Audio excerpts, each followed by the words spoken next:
Good afternoon, everyone. Do you enjoy tropes? Of course you do. They're everywhere, and there are so many of them.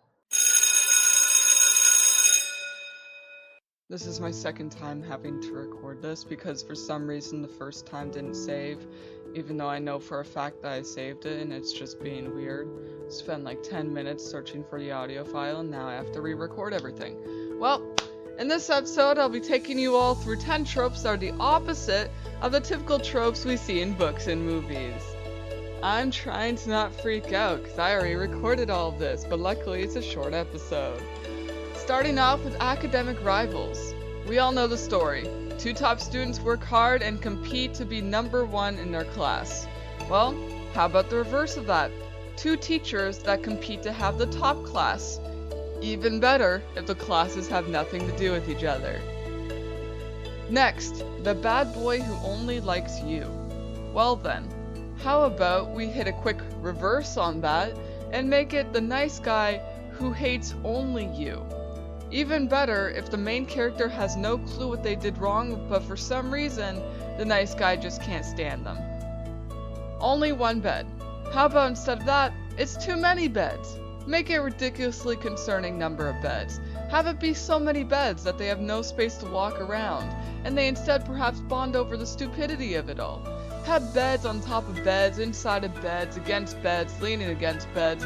Have beds on the ceiling, on the walls. Make the entire room like a padded insane asylum. Insane room. Both headboards. True love's kiss. We all know how this story goes. A person is cursed, and the only way to lift said curse is true love's kiss. Well, forget about that. We don't need that anymore, because now we have true hate's kiss, where the main character is cursed somehow, and the only way to live said curse is a kiss from their sworn enemy. I'm honestly curious on how the thought process of all the characters would be in that sort of trope, because there are two ways you can go about it. The enemy is aware that they're going to kiss the main character, or the main character has to be disguised in order to trick the enemy into kissing them.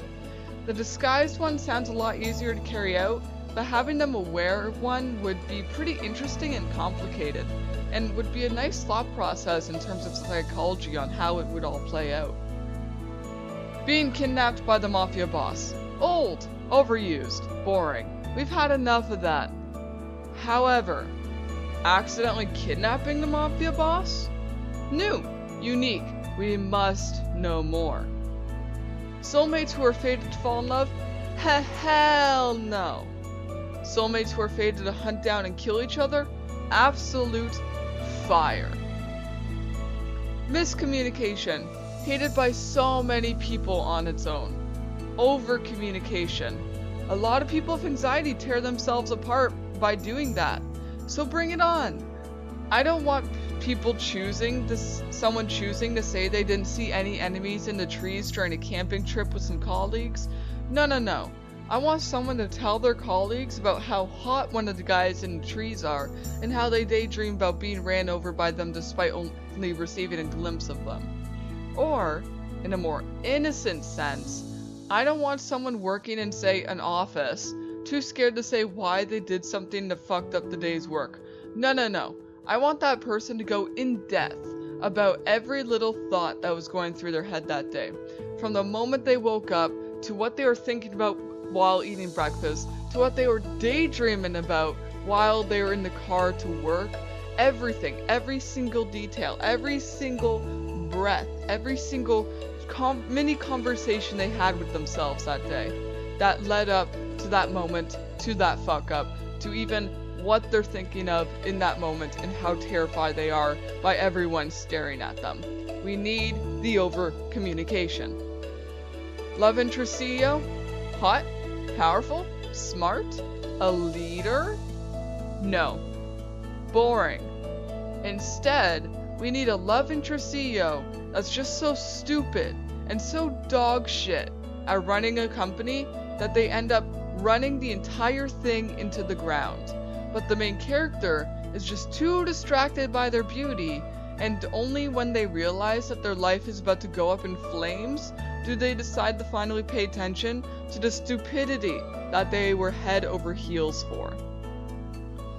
Fake dating. Overused, predictable, bleh.